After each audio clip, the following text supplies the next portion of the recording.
तिमीहरूले फ्याक्ट्रीमा गएर असङ्गठित क्षेत्रमा गएर कल कारखानाहरूमा गएर होटलहरूमा गएर निर्माण क्षेत्रमा गएर त्यो रिक्सा चलाउने रिक्सा मजदुरहरूको बिचमा गएर त्यहाँ गएर कदापि मजदुरहरूका कुराकानीहरू नगर भनेर उनीहरूले त्यो ढङ्गको शिक्षा पढाइरहेका छन्। त्यसले गर्दाखेरि साम्राज्यवादीको मानु बचाउनको निम्ति ट्रेड युनियनको भर्ती लगाएर मजदुरहरूका टाउका बेचेर साम्राज्यवादहरूको गुलामी गर्ने ट्रेड युनियनहरू पनि यो देशमा अहिले चाहे त्यो काङ्ग्रेसको बनाऊ चाहे त्यो एमालेको बनाऊ अथवा त्यो चाहिँ माकेको नाममा गठित भएका तपाईँको चाहिँ कथित दलाल ट्रेड युनियनहरू छन् जसले साम्राज्यवादको मानु खाएर उनीहरूकै भजन कीर्तन गरिरहेका छन्। त्यसले गर्दाखेरि आदरणीय साथीहरू आज तमाम क्रान्तिकारी ट्रेड युनियनहरू हामी एकताबद्ध हुनु जरुरी छ र साम्राज्यवादको चिहान खन्नको निम्ति हामीले हाम्रा ब्याटलहरू हाम्रा मोर्चाहरू र त्यो कल कारखाना उद्योग धन्दा र अहिले जहाँ जहाँ ठुल्ठुला हाइड्रो पावरहरू छन् त्यहाँ तपाईँको चाहिँ सर्वहारा सेनाका टुकडीहरू निर्माण गर्न जरुरी छ। त्यो भएको कारणले गर्दाखेरि साम्राज्यवादको चिहान खन्न र यहाँका दलाल पुँजीपति वर्गहरूको यहाँका लाल पुँजीपति वर्गहरूको चिहान खन्नको निम्ति अब तपाईँ हामी सबै जुटेर ती कल कारखाना उद्योग धन्दा र विकास निर्माणमा जुटिरहेका श्रमिकहरूलाई गोलबन्द गरौँ र त्यहीँबाट हामीले 21औं शताब्दीको सर्वहारा सेनाको टुकडी निर्माण गरौँ। आफ्नै देशमा बसेर पनि एउटा पराई देशको नागरिक जस्तो भएर हामी बाँच्नु परिरहेको एउटा व्यवस्था छ र मलाई अहिले यति बेला यो नेपाली भएको अथवा म नेपाली हुँ भन्ने ढङ्गको मलाई अहिले कुनै फिलिङ भइरहेको छैन र मेरो साथमा भएको नागरिकता यो नेपालको स्वाभिमानी नागरिकको नागरिकता हो भन्ने मलाई लागिरहेको छैन र संसारभरिका संसदवादी शासकहरूले यसै गर्छन्। हामीले देख्यौं सिक्किममा जति बेला यस्तै सांसद थियो त्यहाँका दलालहरूलाई भारतीय साम्राज्यवादले किनिसकेको थियो र संसदबाट उनीहरूले स्वतन्त्र र सार्वभौम सिक्किमलाई भारतमा विलय भएको घोषणा गरे। यो देशलाई भारतको या अमेरिकाको अंग हो भनेर घोषणा गर्न मात्रै बाँकी छ, अरु सबै कामहरू सम्पन्न भइसकेको छ। मार्क्सले भन्दै गर्नुहुन्थ्यो संसदीय व्यवस्था भनेको खसीको टाउको राखेर कुकुरको मासु बेच्ने कसैखाना हो। वास्तवमा आज तपाईँ हामीले यो पुष्टि भइसकेको छ कि संसदीय व्यवस्था भनेको एउटा कुरा गर्ने र अर्कै काम गर्ने, अर्कै धन्दा सञ्चालन गर्ने अखडा हो भन्ने कुरा पुष्टि भइसकेको छ। त्यसले गर्दाखेरि यो एमसीसी को बारेमा धेरै साथीहरूले मित्रहरूले प्रश्न पारिसक्नु भएको छ। म त्यो विषयलाई धेरै प्रश्न गर्न चाहदिन। मात्र यो एमसीसी तपाईहरुले यति बेला मुस्ताङमा जानु होला। विगत 2 दशकदेखि नेपाली सेना र अमेरिकी सेनाको संयुक्त सैन्य अभ्यास र त्यहाँ कार्यक्रमहरू भइरहेको छ। त्यहाँ ठुलठुला आणविक भट्टीहरू बनिरहेका छन्। एकचोटि तपाईहरु आफ्नै मुलुकमा मुस्ताङसम्म जानु होला। यति बेला त्यहाँ जानको निम्ति अहिले पासपोर्ट चाहिँदैन र तपाईले त्यहाँ देख्नुहुनेछ अमेरिकाले बनाएका सैन्य भट्टीहरू, आणविक भट्टीहरू, संरचनाहरू। त्यहाँ पहाडमा तपाईले गएर हेर्नुभयो भने त्यो हाम्रो नेपाल हो कि त्यो अर्कै देश हो भनेर तपाईले मुस्ताङमा देख्नुहुनेछ। त्यसले गर्दाखेरि मैले यो एमसीसी को बारेमा यति नै राखौं। यो आज मात्रै सुरु भएको होइन, 2 दशकदेखि त्यो निरन्तर भइरहेको छ र अहिले घोषणा मात्रै गरिएको हो एमसीसी को नाममा। त्यसले गर्दाखेरि अमेरिकीहरूको मिसाइल भट्टी मुस्ताङमा बनिसकेको छ र उनीहरू त्यहाँबाट यो नेपालमा मात्रै होइन विश्व युद्धको एउटा तयारी गर्नको निम्ति उनीहरू त्यहाँबाट अग्रसर र पहल कदमी लिइरहेका छन्। त्यो कारणले गर्दाखेरि आदरणीय श्रमजी साथीहरू, हामी अहिले यो मोर्चाबाट हामी के भनिरहेका छौं भन्दाखेरि यो देशका दलाल ट्रेड युनियनहरू छन्। उनीहरू साम्राज्यवाद जिन्दाबाद भनेर त्यसको झण्डा बोकिरहेका छन् र देशको स्वाधीनता र श्रमिक आन्दोलनलाई दुलो पिठो पार्नको निम्ति साम्राज्यवादीहरूले लगानी गरेका, यहाँका पुँजीवादीहरूले, ठुलठुला उद्योगपति र घरानीहरूले लगानी गरेका फन्डहरूबाट उनीहरू मजदुर आन्दोलनलाई भ्रष्टीकरण गरिरहेका छन् र ठुलठुला 5 स्टार होटलमा बसेर मजदुर अधिकारका कुराकानीहरू गरिरहेका छन्। तर श्रमिकहरूको बीचमा गएर उनीहरू मजदुरका कुराकानीहरू गर्न चाहिरहेका छैनन्। किनभनेदेखि उनीहरूलाई साम्राज्यवादले के सिकाएको छ? तिमीहरू 5 स्टार होटलमा बस, गोष्ठी र सेमिनारहरू गर, विभिन्न खालका चाहिँ युरोप अमेरिका र तपाईँको चाहिँ स्विजरल्यान्डमा जाऊ। काम गर्यो गर्यो गर्यो, अब उसले चाहिँ त्यहाँ विद्रोह गर्ला जस्तो भयो भने अब त्यो काम चाहिँदैन भनेर 1 सेकेन्डमा निकालिदिन्छ। त्यो अवस्थामा हाम्रो राज्य व्यवस्था पुगेको छ। साम्राज्यवादीहरूको सेटिङमा हाम्रा सम्पूर्ण प्रशासनहरू चलेका छन्। हामीले हाम्रो स्वाभिमानलाई उच्च राखेर हाम्रो श्रमलाई पहिचान दिने गरिकन काम गर्न पाइरहेका छैनौँ। हाम्रो श्रममा हाम्रो स्वामित्व छैन। हामीले कमाएको, हामीले आर्जन गरेको सम्पत्तिमा पनि हाम्रो स्वामित्व छैन, किनभने हामीसँग बचतै छैन। हामी झन् दिन 2 गुणा रात 4 गुणाको दरले हाम्रो जीवनस्तर खस्किँदै गइराखेको छ। राष्ट्रिय उद्योगहरू तहस नहस छन्, युवाहरूलाई पलायन गराइएको छ, योजनाबद्ध पलायन गराइएको छ। देशका श्रम मन्त्रीहरू, प्रधानमन्त्रीहरू के भन्छन्? आज फलानु देशसँग श्रम सम्झौता गरेर आइयो। ती भाते गदा चोर लफङ्गाहरूले यहाँ हामीले एउटा राष्ट्रिय उद्योग खोल्नु भनेर किन भन्न सकेनन्? किन सकेनन् भने उनीहरू जस्तालाई अमेरिकी साम्राज्यवाद र भारतीय एकाधिकार पुँजीवादले नेपालमा श्रमजीवी जनताको आवाजलाई कसरी निमोड्न सकिन्छ भनेर तलैदेखि भुइँदेखि योजनाबद्ध सङ्घर्ष निर्माण गरेर त्यो मन्त्री, प्रधानमन्त्री र योजना बनाउने ठाउँमा पुर्याएर हाम्रा सपनामाथि खेलवाड गर्ने गरेको रहेछ। त्यो चिजलाई हामीले बुझ्नुपर्ने कि नपर्ने? हामीले अहिले विभिन्न अहिले हामी जुन 6 राजनीतिक दल भइरहेका छौँ र संसदवादीहरू पनि धेरै दर्जनौँ 140-50वटा दलहरू छन्। यी धेरै किन विभाजित भइरहेको भने हामी जनतालाई विभाजित गर्नका लागि हो, क्रान्तिकारी सपनाहरूलाई विभाजित गर्नका लागि हो, क्रान्तिकारी हात र पौरखहरूलाई विभाजित गर्नका लागि हो। त्यो विभाजन गर्ने जुन षड्यन्त्र साम्राज्यवादीहरूले गर्दै आइरहेका थिए, गरिरहेका छन्, जुन भारतीय एकाधिकार पुँजीवादले गर्दै आइरहेको थियो र गरिराखेको छ, त्यसलाई तोड्नका लागि सम्पूर्ण सङ्घर्षशील जनसमुदायमा जुन सङ्घर्ष हामीले गर्यौँ, ती सङ्घर्षहरूमा पनि समस्या थिए। चाहे 1816 को सुगौली सन्धिमा त्यो राज्य सत्ता र केही पात्रहरूले गरेको गद्दारीपूर्ण व्यवहारका कारणले ब्रिटिस साम्राज्यवादको अधीनस्थ नेपाल हुनु पर्यो। उसले नेपालको सुरक्षा र वाणिज्यलाई नियन्त्रण गर्ने काम गर्यो भने त्यसलाई निरन्तरता दिएर 1950 को भारतसँगको भारत नेपाल मैत्री सन्धिले भारतको कठपुतली बनाउने सुरक्षा र पारवन र यहाँका केही प्राकृतिक स्रोत साधनमा कब्जा गर्ने, यहाँको शासन व्यवस्थालाई कब्जा गर्ने गरिकन नेपाललाई अर्को औपनिवेशिक चरणमा प्रवेश गराएको थियो भने त्यसै गरी नेपालका नदी नालाहरू जुन किसिमबाट सम्झौता गरेर विदेशीलाई सुम्पने काम गरेको थियो, त्यो पनि नेपाली अस्मिता र स्वाधीनतामाथिको आघात थियो। त्यही क्रमको उच्च क्रम यो एमसीसी सम्झौता उनीहरूका दलाल, उनीहरूद्वारा पालित पोषित भरौटे खेतालाहरूद्वारा जो हामीलाई झुक्काएर, हामीलाई क्रान्तिका सपना देखाएर, परिवर्तनका सपना देखाएर राज्य सत्तामा डकारिरहेका छन्। उनीहरूले हाम्रो सपनामाथि एमसीसी बसाएर एमसीसी को तातो पानीले हामीलाई फुइलाइदिएका छन् र यिनीहरूका विरुद्ध सङ्घर्षको विकल्प रहेन। आदरणीय कमरेडहरू, त्यसो भएकोले युगको यो मोडमा हामीले के भन्न सक्छौँ भने हामीले गरेका आन्दोलनहरूलाई पनि हामीले गम्भीरताका साथ समीक्षा गर्नुपर्ने आवश्यकता भएको छ। कमरेड माओ भन्नुहुन्छ, आफूले आफूलाई सुध्याउन पहिले आफ्नै टाउकोबाट भुङ्रे खन्याउनु पर्छ। हो कमरेडहरू, हामीले यो देशमा स्वाधीनता चाहन्छौँ, हाम्रो स्वाधीनताको रक्षा गर्न चाहन्छौँ, हाम्रो राष्ट्रियताको रक्षा गर्न चाहन्छौँ। यो मानव जातिमा नेपाली भएर नेपाली भएको पहिचान स्थापित गर्न चाहन्छौँ भने हामीले हाम्रो मातृभूमिको रक्षाका लागि, हाम्रो जनताका हितका लागि, हामी गरी खाने वर्गका हितका लागि यी झुक्क्याउने वर्गहरूको बारेमा राम्रोसित जान्नुपर्ने अवस्था आएको छ र यो कार्यक्रमले त्यो सन्देश दिन खोजिराखेको छ।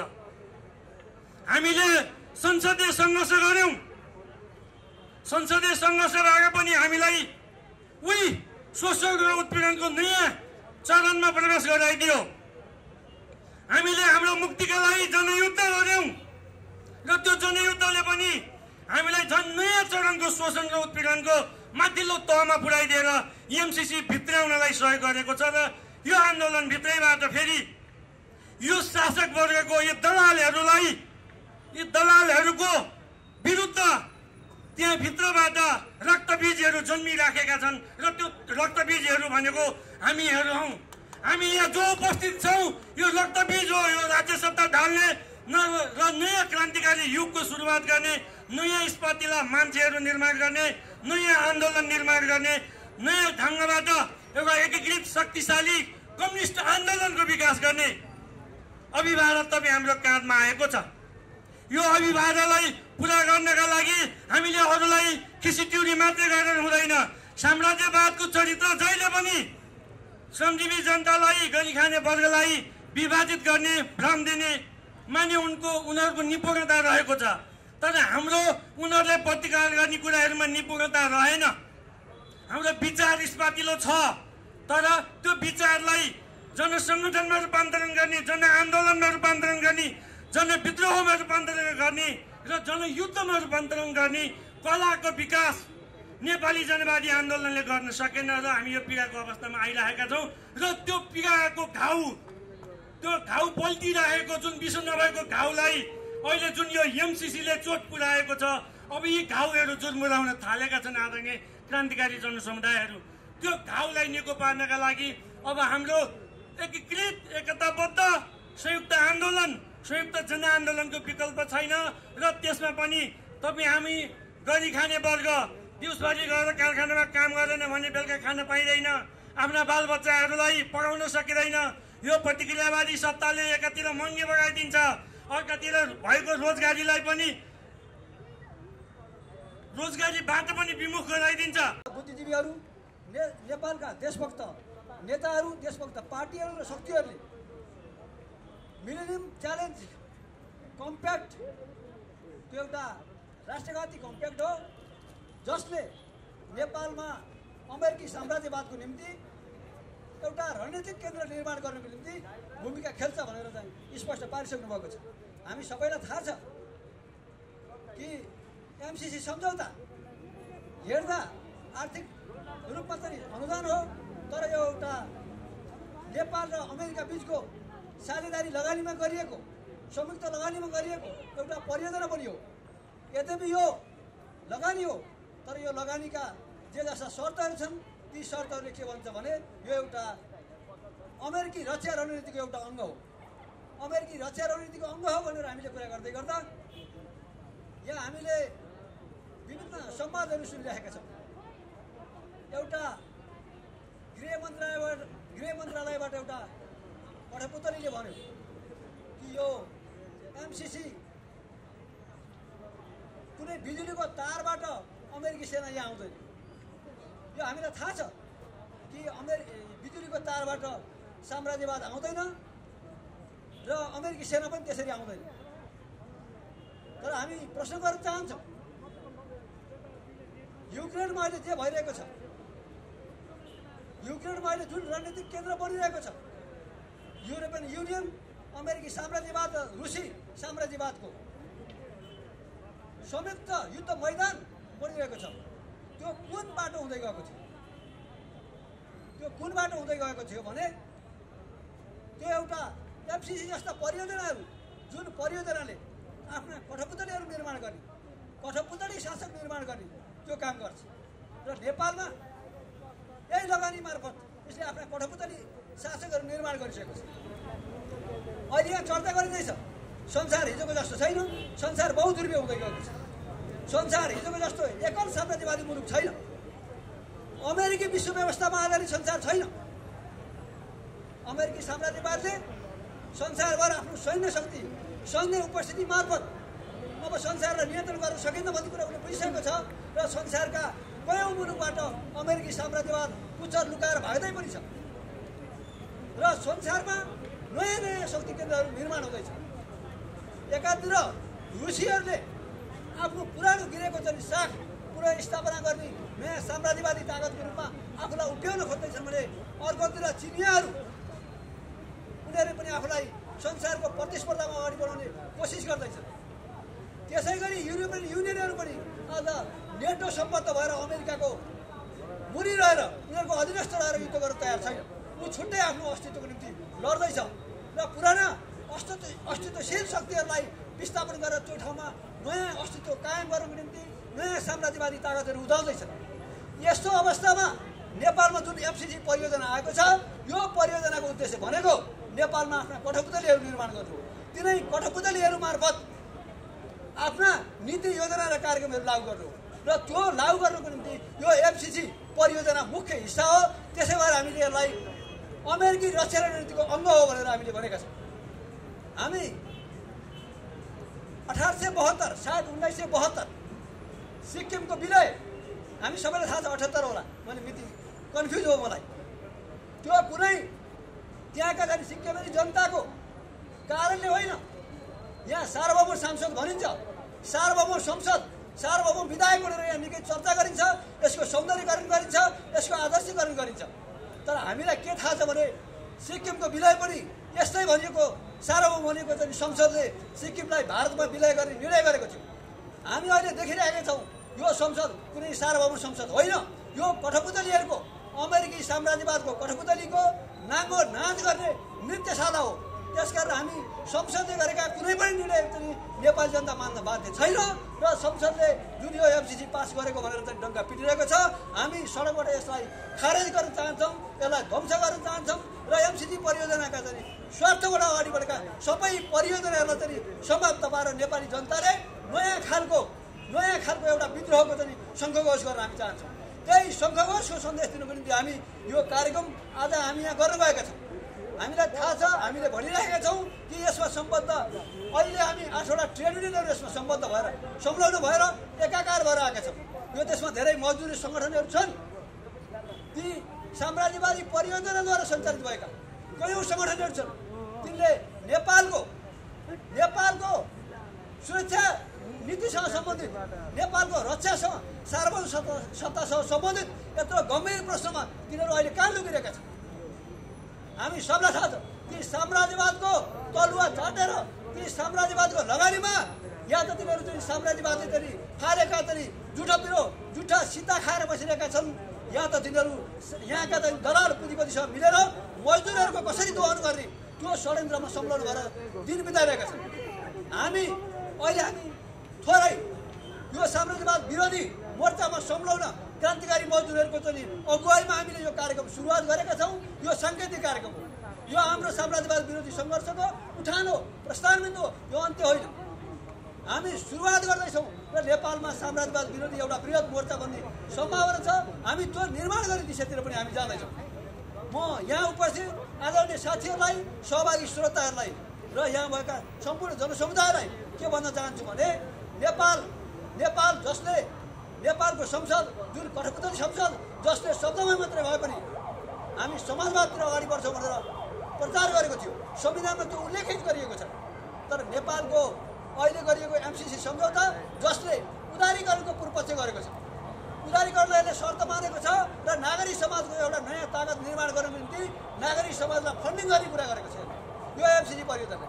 त्यो भनेको कुरा के हो भने नेपाली मजदुरले कल्पना गरेको, नेपाली मजदुरले चाहना गरेको, नेपाली मजदुरले अपेक्षा गरेको नेपालमा जनवादी समाजवादी क्रान्तिको जुन सपना हो, त्यो सपनालाई समाप्त पारेर यहाँ पुँजीपतिद्वाराको अधिनायकत्व कायम गर्ने, संसारका लगानीकर्ताको निम्ति अनुकूल वातावरण बनाउने, उनीहरूको निम्ति अनुकूल कानुन बनाउने, उनीहरूको निम्ति अनुकूल प्रशासन बनाउने त्यो शर्तमा यहाँ लगानी गरिएको।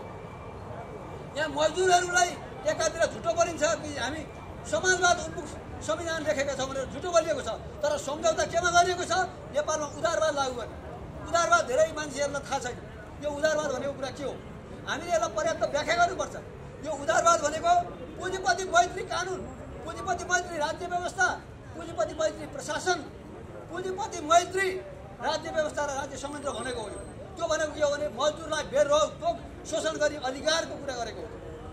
मजदुरहरूलाई hire and fire, no work no pay जस्ता श्रमिक विरोधी कानुन, मजदुर विरोधी कानुन थोपरेर त्यो मात्र होइन, मजदुरहरूलाई 18 घण्टा 20 घण्टा काम लगाएर उसले आफ्नो अनुकूल तलब निर्धारण गर्ने जुन व्यवस्थाको पूर्वपक्ष गरिएको छ त्यो कदापि समाजवादी व्यवस्था होइन र जसले यसलाई समाजवादी व्यवस्था हो समाजवादी संविधान हामीले लेखेका छौँ भनेर भनिरहेका छन् त्यसको बढी सबभन्दा बढी प्रचार गर्ने भनेको नेपालका संशोधनवादी शक्तिहरू हुन्। त्यो संशोधनवादी शक्ति भनेको कुरा के हो मान्छेहरूलाई यहाँ चाहिँ राम्रो जानकारी छैन, साथीहरूलाई पनि जानकारी नहुन सक्छ। म भन्छु कि नेपालमा संशोधनवादी बनेका त्यस्ता शक्तिहरू हुन् जसले कम्युनिस्ट आन्दोलनको खोल ओढेका छन्, नेपालको मजदुर वर्गको चाहिँ नाम लिएका छन्, मजदुर वर्गको हितको निम्ति आफूलाई सम्झाउन भएको आफू समर्पित भएको चाहिँ नाटक गरेका छन्। यहाँका सबै खालका संशोधनवादी शक्तिहरू दक्षिणपन्थी शक्तिहरू र संसदमा निर्वाचित भएका सबै कठोरपन्थी शक्तिहरूलाई चुनौती दिँदै मजदुर आन्दोलनलाई नयाँ आधारमा एकताबद्ध गरेर अगाडि लानुपर्ने हामीलाई हतार भइसकेको छ। हामी त्यसको निम्ति सबै साथीहरू प्रयत्न गरौँ। मजदुर आन्दोलनले मात्रै नेपालको सार्वभौमसत्ताको रक्षा गर्न सक्छ। जसरी फ्रान्सको राजधानी पेरिस जर्मनलाई बुझाउने सम्झौता गर्ने त्यहाँका कठोरपन्थीहरूका विरुद्धमा फ्रान्सेली मजदुरहरूले विद्रोह गरे, जसलाई हामीले पेरिस कम्युन भन्छौँ। त्यही पेरिस कम्युनमा लड्ने कम्युनारहरूले मात्रै फ्रान्सको रक्षा गरेका हुन्। जसरी कयौँ मुलुकहरू 3-4वटा मुलुकलाई आफ्नो भूमि बाँड्ने रुसी जारका विरुद्धमा सङ्घर्ष गर्ने बोल्सेविकहरू जसले जारहरूले चाहिँ रुसी भूमि सोभियत भूमिलाई छिन्न भिन्न पारेर सम्झौता गर्दै थिए, त्यसको विरुद्ध लड्ने बोल्सेविक त्यो बोल्सेविकहरूको मजदुरहरू हुन्। त्यो मजदुरहरू जसको नेतृत्व बोल्सेविक पार्टीले कम्युनिस्ट पार्टीले गरेको थियो, त्यसले मात्र सिङ्गो रुसी मात्र होइन सिङ्गो संसारमा एउटा नयाँ क्रान्तिको सन्देश दिन खोजेको थियो। त्यो क्रान्ति भनेको मजदुर वर्गको व्यवस्था, श्रमजीवी वर्गको व्यवस्था, जहाँ जसले काम गर्दैन त्यसले खाँदैन, यस्तो व्यवस्था निर्माण गर्ने काम बोल्सेविक क्रान्तिले गरेको थियो र त्यो क्रान्तिको अगुवाई पनि मजदुर वर्गले गरेको थियो। र म मजदुर साथीहरूलाई हतोत्साहित नभइकन उत्साहपूर्वक नेपालमा आउँदै गरेको नयाँ खालको एउटा क्रान्तिको सन्देश बोकेर अगाडि बढ्नुको निम्ति म सबै साथीहरूलाई चाहिँ आग्रह गर्दै अनुरोध गर्दै यो एउटा जटिल परिस्थितिमा हाम्रो देश एउटा साम्राज्यवादको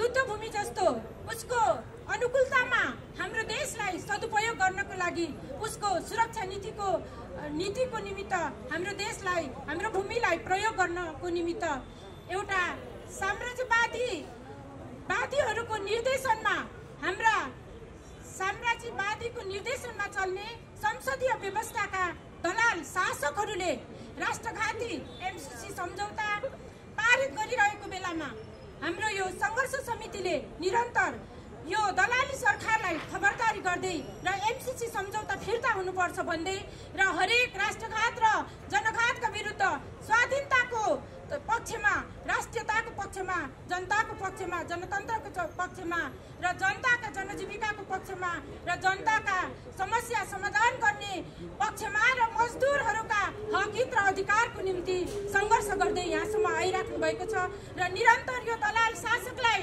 मजदुरहरूका हक र अधिकारको निम्ति विद्रोहका आवाजहरू लिएर सङ्घर्ष गरिराख्नु भएको छ।